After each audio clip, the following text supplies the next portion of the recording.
नीलाम्बुज श्यामल कोमलांगं सीता समारोपित वामभागं पारो महासाय तुचारुचापं नमामि रामं रघुवंशनाथम्। अब सारी कथा कहाँ तक गाऊं? आगे कथा की सुनो। विश्वामित्र महामुनि ज्ञानी हैं, वो जंगलों में निवास करते हैं, आश्रम बनाकर यज्ञ करते हैं और उनको मारीच और सुबाहु बहुत परेशान करते हैं, उनके यज्ञ को विध्वंस किया करते हैं। जबकि वो तपोनिष्ठ हैं, वो उनको मार सकते हैं, लेकिन अपने दिव्य दृष्टि से उन्होंने देखा है कि भगवान का जन्म हो चुका और अयोध्या में उनका आगमन हो चुका है, इसलिए चलो भगवान को मांग कर ले आते हैं और उन्हीं से ये रक्षा कराते हैं। इसलिए वो यह मनोरथ करते हुए अयोध्या पहुंचते हैं और सरजू का स्नान करते हैं। सरजू स्नान करके राजा जी के दरवाजे पर महाराज चक्रवर्ती सम्राट के महल पर पहुंचते हैं। यह सुनकर राजा दशरथ ने कि महर्षि विश्वामित्र जी आए हैं, यह सुनकर उन्होंने अपने शिष्ट मंडली ब्राह्मणों को लेकर वहां पर पधारे और उनको ले जाकर राजमहल में अपने सिंहासन पर बिठा दिया।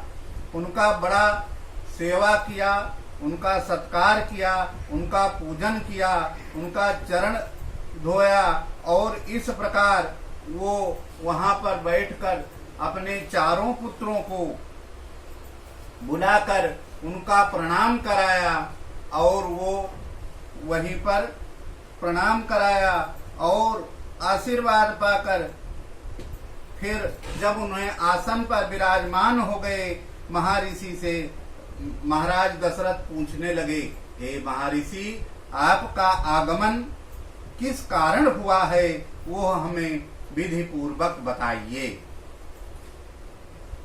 क्या चीज के लिए आपका आगमन हुआ है? आपको राज चाहिए, आपको धेनु चाहिए, आपको कोष चाहिए, जो चाहिए हम आपको देने के लिए तत्पर हैं।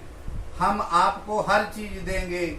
ऐसा कहकर राजा ने महर्षि विश्वामित्र से कहा। विश्वामित्र जी ने आग्रह किया, हे राजन, मुझे और कुछ नहीं चाहिए, मुझे राम और लक्ष्मण चाहिए। ऐसा कहते हुए राजा दशरथ जी को बड़ी चिंता हुई। वो कहने लगे, वैसे तो मुझे चारों पुत्र प्रिय हैं, लेकिन राम को देते नहीं बनता है।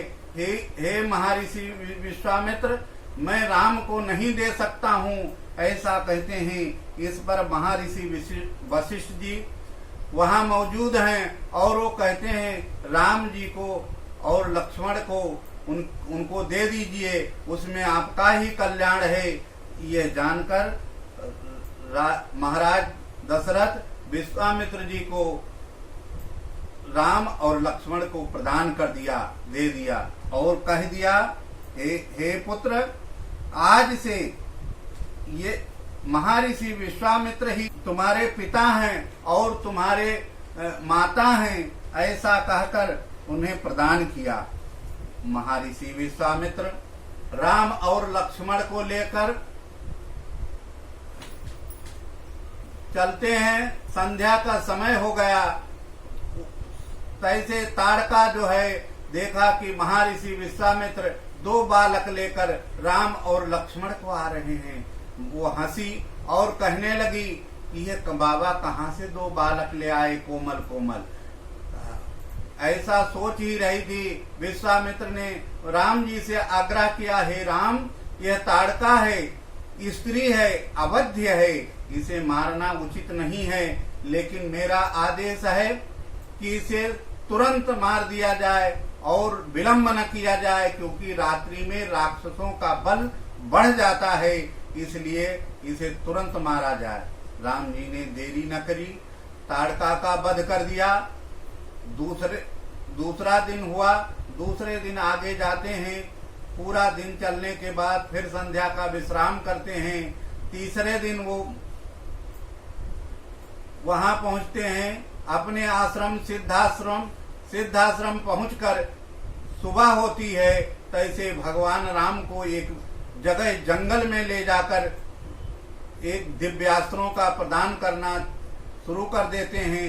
वहां बला अति अनेक दिव्यास्त्रों से जो उन्होंने तपोबल से अर्जित किया है वो सारे दिव्यास्त्रों को राम जी को प्रदान कर दिया और कहा, हे राम, जो मैंने अपने तप बल से सीखा था दिव्यास्त्रों को वह आपको प्रदान कर रहा हूँ। आप और आश्रम में आकर उन्हें कंदमूल फल का प्रदान किया शाम को। इसके बाद उस दिन संध्या हुई।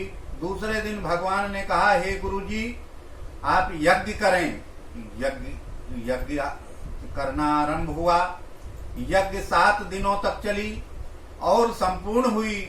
उसी में ताड़का का पुत्र सुबाहु को भगवान ने मार दिया। मारीच को बिन फर का बाण मारा। बिन फर का बाण लगते ही वो 7 योजन पार चला गया। 7 योजन मतलब 7 समुद्र के पार, और वो मारेसस में गिरा। मारीच के नाम के वजह से उस देश का नाम मारेसस पड़ा और आज भी विद्यमान है। इसके बाद महर्षि विश्वामित्र को जनक जी का निमंत्रण आया है धनुष यज्ञ का। ये सोचते हुए निमंत्रण को पढ़ा विश्वामित्र जी ने, और रात्रि का समय है, संध्या के समय विश्वामित्र जी राम जी के कमरे में पधारे और कहने लगे, हे राम, तुम्हें मुझे कल ही चलना है जनकपुर के लिए। वहां राजा जनक धनुष यज्ञ कर रहे हैं, उसमें उसे देखने के लिए हमें वहां चलना है। दूसरे दिन प्रस्थान किया और